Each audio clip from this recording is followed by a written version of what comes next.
ನಮಸ್ತೆ ವೀಕ್ಷಕರೇ, ಇವತ್ತಿನ ವಿಡಿಯೋದಲ್ಲಿ ತುಲಾ ರಾಶಿ ಇವರ ಜುಲೈ ಮಂತಿನ ಅಂದರೆ ಜುಲೈ 2026 ಈ ತಿಂಗಳ ಸಂಪೂರ್ಣವಾದ ಜ್ಯೋತಿಷ್ಯ ಮಾಹಿತಿಯನ್ನು ತಿಳಿದುಕೊಳ್ಳುವ.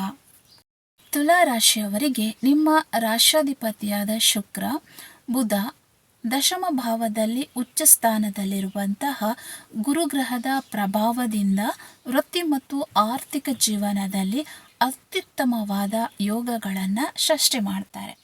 ಆದರೆ ರಾಹು ಮತ್ತು ಶನಿಯ ವಕ್ರದೃಷ್ಟಿಯಿಂದ ಕೆಲವು ಕ್ಷೇತ್ರಗಳಲ್ಲಿ ನೀವು ತುಂಬಾ ಎಚ್ಚರಿಕೆಯನ್ನು ಕೂಡ ವಹಿಸಬೇಕಾಗುತ್ತೆ. ಗ್ರಹಗಳ ಗೋಚರ ಫಲ ಮತ್ತು ಜೀವನದ ಪ್ರಮುಖ ಕ್ಷೇತ್ರಗಳು. ಇಲ್ಲಿ ವೃತ್ತಿ ಜೀವನ ಮತ್ತು ಉದ್ಯೋಗದ ಬಗ್ಗೆ ಮೊದಲಿಗೆ ತಿಳಿದುಕೊಳ್ಳುವ. ಉನ್ನತ ಅಧಿಕಾರಿಗಳ ಬೆಂಬಲ. ತುಲಾ ರಾಶಿಯವರಿಗೆ ನಿಮ್ಮ 10ನೇ ಮನೆಯಲ್ಲಿ ಅಂದರೆ ಕರ್ಮಸ್ಥಾನ, ಅದು ಗುರುಗ್ರಹದ ಬಲ ಇರೋದ್ರಿಂದ ಉದ್ಯೋಗದಲ್ಲಿ ದೊಡ್ಡ ಮಟ್ಟಿನ ಯಶಸ್ಸು ನಿಮಗೆ ಸಿಗ್ತದೆ. ಹಾಗೆ ಪ್ರಮೋಷನ್ ಮತ್ತು ವರ್ಗಾವಣೆ ಬಯಸುವವರಿಗೂ ಕೂಡ ಅತ್ಯಂತ ಸೂಕ್ತವಾದ ಸಮಯ ಇದು ಆಗಿರ್ತದೆ. ವ್ಯಾಪಾರದಲ್ಲಿ ಪ್ರಗತಿ. ಜುಲೈ 16 ಇದರ ನಂತರ ಸೂರ್ಯನ ಗೋಚರ ಬದಲಾವಣೆಯಿಂದಾಗಿ ಸರ್ಕಾರಿ ಕಾಂಟ್ರಾಕ್ಟ್ಗಳು ಅಥವಾ ಬಾಕಿ ಉಳಿದಿದ್ದ ಕಡತಗಳು ಸುಲಭವಾಗಿ ಮಂಜೂರಾಗುತ್ತೆ. ಆರ್ಥಿಕ ಸ್ಥಿತಿ ಮತ್ತು ಹೂಡಿಕೆ. Finance and investment. ಈ ಕ್ಷೇತ್ರದಲ್ಲಿ ಆಸ್ತಿ ಖರೀದಿಯ ಯೋಗ ಇದೆ.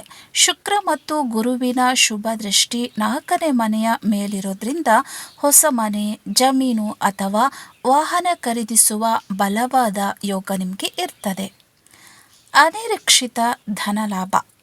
ಜುಲೈ ದ್ವಿತೀಯ ಅರ್ಧದಲ್ಲಿ ಆದಾಯ ಕೂಡ ಹೆಚ್ಚಾಗುತ್ತೆ. ಆದರೆ ಬುಧನ ಹಿಮ್ಮುಖ ಚಲನೆಯಿಂದಾಗಿ ಕೋರ್ಟ್ ಅಥವಾ ಕಾನೂನು ವೆಚ್ಚಗಳು ಹೆಚ್ಚಾಗುತ್ತೆ.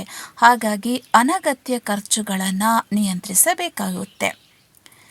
ನೀವು ಎಚ್ಚರಿಕೆ ವಹಿಸಬೇಕಾದಂಥ ಅಂಶಗಳಂತ ಹೇಳಿದರೆ ಲಾಟ್ರಿ, ಜೂಜು ಅಥವಾ ಶಾರ್ಟ್ಕಟ್ಟಿನಲ್ಲಿ ಹಣ ಗಳಿಸುವ ಯೋಜನೆಗಳಿಂದ ಸಂಪೂರ್ಣವಾಗಿ ಈ ತಿಂಗಳು ನೀವು ದೂರ ಇರಬೇಕಾಗುತ್ತೆ.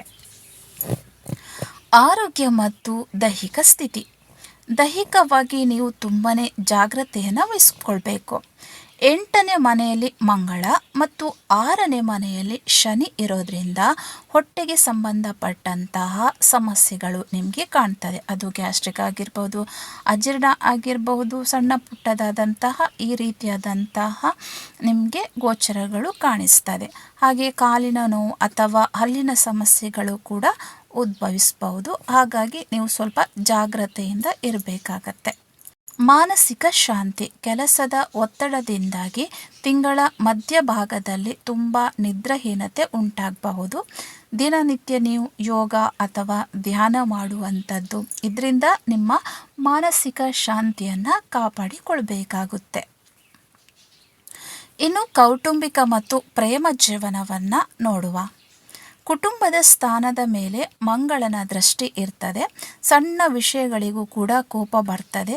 ಸಂಗಾತಿ ಅಥವಾ ಕುಟುಂಬದವರ ಎದುರು ತೀಕ್ಷ್ಣವಾದ ಪದಗಳನ್ನು ನೀವು ಜಾಸ್ತಿ ಉಪಯೋಗ ಮಾಡುವಂತಹ ಸಂಭವ ಉಂಟು. ಹಾಗಾಗಿ ನೀವು ಈ ಒಂದು ತಿಂಗಳಲ್ಲಿ ನಿಮ್ಮ ಕೋಪವನ್ನು ಹಿಡಿತದಲ್ಲಿ ಇಟ್ಕೊಳ್ಬೇಕಾಗುತ್ತೆ.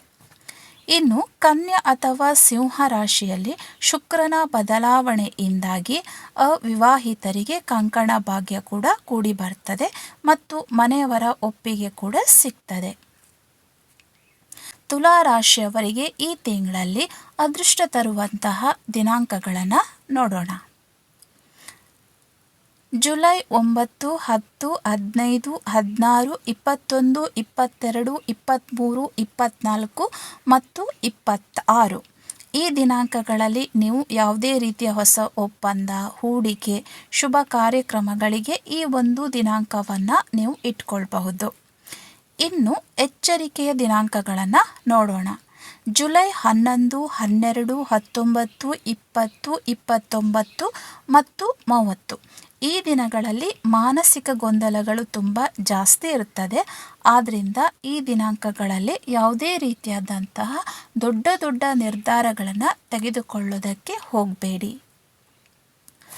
ಇನ್ನು ಈ ರೀತಿಯ ಸಮಸ್ಯೆಗಳಿಗೆ ನೀವು ಏನು ಪರಿಹಾರ ಮಾಡಿಕೊಳ್ಬಹುದು ಅಂತ ಹೇಳಿದರೆ, ತುಲಾ ರಾಶಿಯ ಅಧಿಪತಿ ಶುಕ್ರ ಪ್ರತಿದಿನ ಅಥವಾ ಪ್ರತಿ ಶುಕ್ರವಾರ ಲಕ್ಷ್ಮೀ ದೇವಿಗೆ ಬಿಳಿ ಬಣ್ಣದ ಹೂ ಮತ್ತು ಸಿಹಿಯನ್ನು ನೀವು ಅರ್ಪಿಸಿ ಪೂಜೆ ಮಾಡಬೇಕು. ಇನ್ನು ಬುಧನ ದೋಷದ ನಿವಾರಣೆಗಾಗಿ ಗಣಪತಿ ದೇವಸ್ಥಾನಕ್ಕೆ ಭೇಟಿ ನೀಡಿ 7 ಏಲಕ್ಕಿಗಳನ್ನು ಅರ್ಪಿಸಿ ಕೂಡ ಬರಬಹುದು, ಅಥವಾ ಮನೆಯಲ್ಲಿ ನೀವು ಗಣೇಶನಿಗೆ ಅರ್ಪಿಸಬಹುದು. ಹಾಗೆ ಕೋಪ ಮತ್ತು ಮಾನಸಿಕ ಕಿರಿಕಿರಿಯನ್ನು ಕಡಿಮೆ ಮಾಡಲಿಕ್ಕೆ ಒಮ್ಮೆ ಆದರೂ ಕೂಡ ನೀವು ಹನುಮಾನ್ ಚಾಲೀಸನ್ನು ಪಠಿಸಬೇಕಾಗತ್ತೆ. ಇದಿಷ್ಟು ತುಲಾ ರಾಶಿಯವರ ಮಾಸಿಕ ಭವಿಷ್ಯ. ವಿಡಿಯೋ ಇಷ್ಟವಾಗಿದ್ದರೆ ಲೈಕ್ ಮಾಡಿ, ಹಾಗೆ ಕಮೆಂಟ್ ಮಾಡಿ. ಧನ್ಯವಾದ.